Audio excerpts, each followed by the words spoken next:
guys, sebelum menuju ke pembahasan materi, perkenankan saya memperkenalkan anggota dari kelompok 3. Pertama, saya sendiri Anastasia Ayu dengan NIM 112031371, Amalia Diana Neha dengan NIM 112031367, Emia Paskati Manta dengan NIM 112031370, Ignacia Arela dengan NIM 112031174. Kali ini kami akan memperkenalkan produk yang kami buat sebagai ide bisnis, yaitu multifunction tote bag.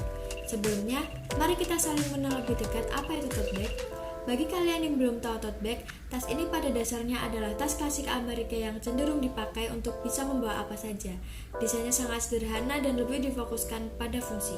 Tote bag bisa dipakai untuk jalan ke mall, piknik, wisata, atau bahkan pergi ke tempat kursus dan kuliah. Untuk penjelasan lebih lanjut dapat dibaca di layar kalian ya guys. Mari kita bersama-sama belajar mengenai apa sih keunggulan tote bag. Yang pertama, simple. Tote bag termasuk golongan tas simple yang tidak merepotkan penggunanya. Kedua, elegan. Sebagai salah satu barang fashion, tote bag memiliki tampilan yang kasual dan elegan. Ketiga, motif dan ukuran yang beragam. Karena ada lebih banyak kalangan yang menyukai dan menggunakannya, tote bag dibuat lebih bervariasi dalam motif dan ukuran. Selanjutnya, kami akan menjelaskan tentang spesifikasi produk yang kami buat. Kami akan menjelaskan spesifikasi produk mencakup tentang bahan, ukuran, berat, dan keunggulan produk. Pertama, ada bahan. Kami menggunakan kain bluedroo, kain satin, dan kulit sintetis untuk tali selempang seperti pada gambar yang tertera. Yang kedua adalah ukuran tote bag, yaitu 10x35x40. Ukuran yang kami buat pada dasarnya menyesuaikan dengan kebutuhan konsumen saat ini. Tote bag yang tidak terlalu kecil dan tidak terlalu besar, tetapi bisa memuat banyak barang bawaan. Yang ketiga, berat tote bag. Berat tote bag yang kami buat adalah 250 gram. Tote bag yang ringan pastinya membuat pemakainya tidak sulit membawanya untuk pergi kemanapun. Lalu, kami akan menjelaskan tentang keunggulan produk kami. Yang pertama, memiliki dua sisi yang berbeda manfaat. Satu sisi menggunakan bahan yang fashionable dan satu sisi lainnya memiliki bahan yang anti air yang dapat melindungi barang bawaan kalian dari air ataupun hujan. Yang kedua, sisi tote bag yang berbahan kain satin dapat di custom gambar sesuai dengan permintaan pembeli. Yang ketiga, memiliki 3 kantong multifungsi, 1 kantong minum, dan 1 kantong laptop. Yang keempat, tote bag yang dapat dilipat menjadi lebih kecil sehingga dapat menghemat tempat. Yang kelima, memiliki 2 model tali, yaitu tali untuk dijinjing dan untuk diselempang. Yang keenam, menggunakan bahan kulit sintetis sebagai tali selempang agar lebih terlihat mewah. Yang ketujuh, kalian akan mendapatkan free gift aksesoris pin bergambar untuk menambah keestetikan produk. Yang kedelapan, ada packaging yang kami lapisi dengan bubble wrap dan kardus yang pastinya aman. Selanjutnya ada manfaat dan kegunaan produk kami. Karena produk yang kita buat merupakan produk tote bag multifungsi, maka manfaat dan kegunaannya adalah untuk memudahkan para calon konsumen dalam membawa barang bawaannya. Selain itu, ada alasan lain yang perlu diperhatikan. Sadar atau tidak, jumlah sampah plastik yang melimpah di Indonesia bukanlah kabar berkah bagi kita.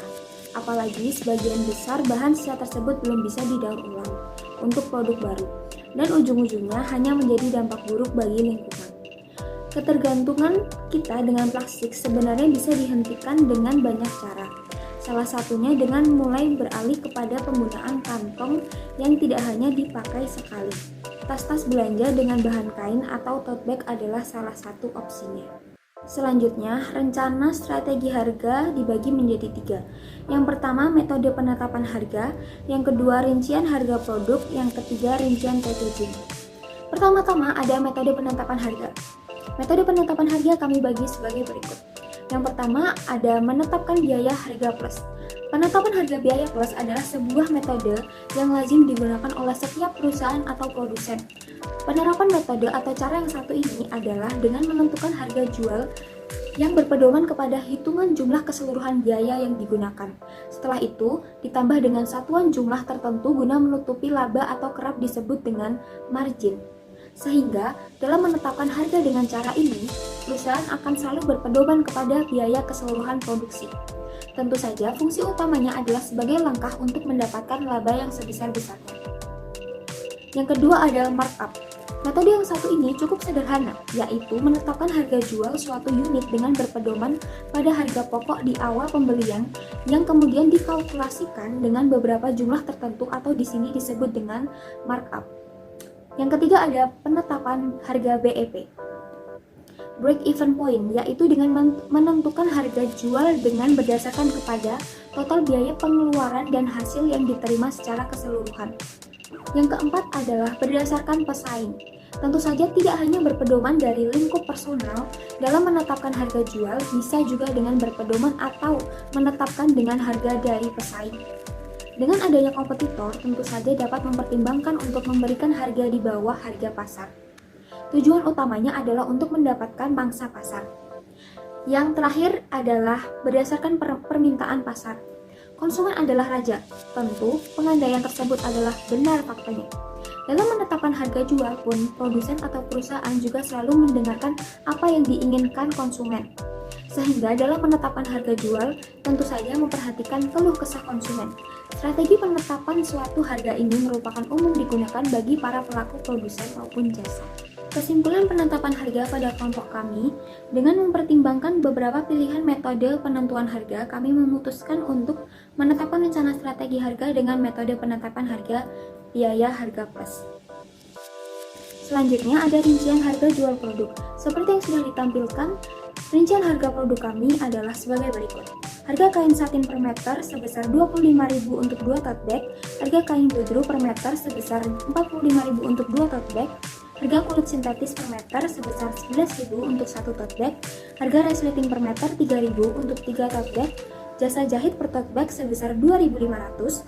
Jadi perkiraan harga produksi 1 tote bag adalah kain satin sebesar 12.500, kain bludru sebesar 22.500, kulit sintetis sebesar 11.000, resleting sebesar 1.000, jasa jahit sebesar 4.500, jadi totalnya adalah 50.500. Lalu rincian packaging sebagai berikut.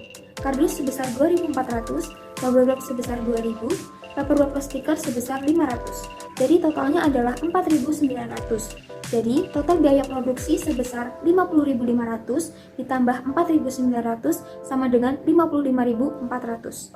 Harga jual 69.900. Jadi laba jual yang akan kami dapat sebesar 14.500. Kami menggunakan jasa reseller dan juga grosir sebagai distributor tote bag kami. Mengapa kami memilih reseller dan grosir? Alasannya karena kami jadi dengan mudah menjajakan produk kami, yaitu tote bag, ke berbagai daerah dengan jumlah yang banyak dan pastinya lebih murah, sehingga produk kami bisa dikenal hingga ke pelosok Indonesia. Kami memiliki 3 strategi promosi. Yang pertama, pemasaran sosial media. Berkembangnya internet di dunia, termasuk di Indonesia, membuat sosial media dipakai banyak orang untuk strategi promosi mereka, mulai dari mencari teman hingga mempromosikan usaha. Sosial media menjadi sarana yang paling jitu untuk memasarkan produk maupun jasa apapun. Fitur-fitur yang tersedia di berbagai sosial media saat ini sangat mendukung untuk memasarkan berbagai jenis bisnis. Contoh-contoh sosial media yang sering menjadi langganan untuk berbisnis yaitu Instagram, Facebook, dan juga TikTok. Sosial media yang dikhususkan untuk mengunggah foto dan video ini sangat baik untuk berbisnis. Tidak hanya itu, penggunaan tagar dalam Instagram mampu untuk menjaring konsumen baru.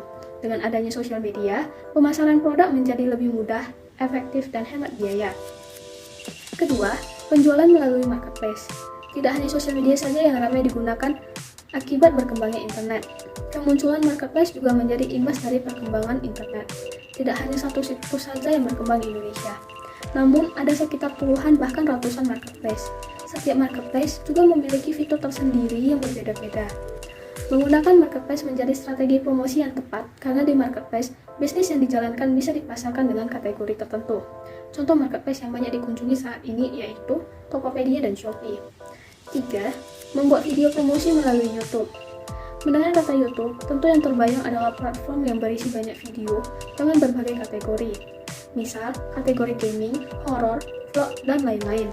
Tidak hanya sebagai media untuk membuat konten, YouTube menjadi sarana yang tepat untuk menjadi strategi promosi untuk usaha. Hal ini dikarenakan video lebih mudah menarik perhatian orang dibandingkan dengan teks. Video untuk promosi juga bisa menggunakan berbagai metode, mulai dari durasi yang panjang, video promosi dengan animasi, dan lain-lain. Hal yang paling penting dari pemasaran dengan video ini adalah Bagaimana video yang dibuat dapat menarik perhatian orang? Segmentasi pasar sasaran.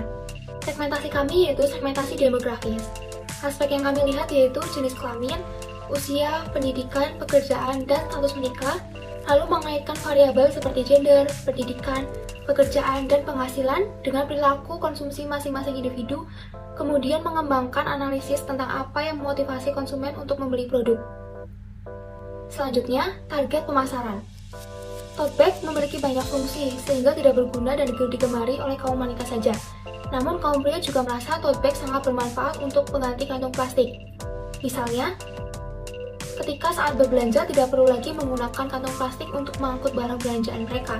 Cukup dengan tote bag yang memiliki daya tahan lebih kuat dan juga ramah lingkungan. Terima kasih.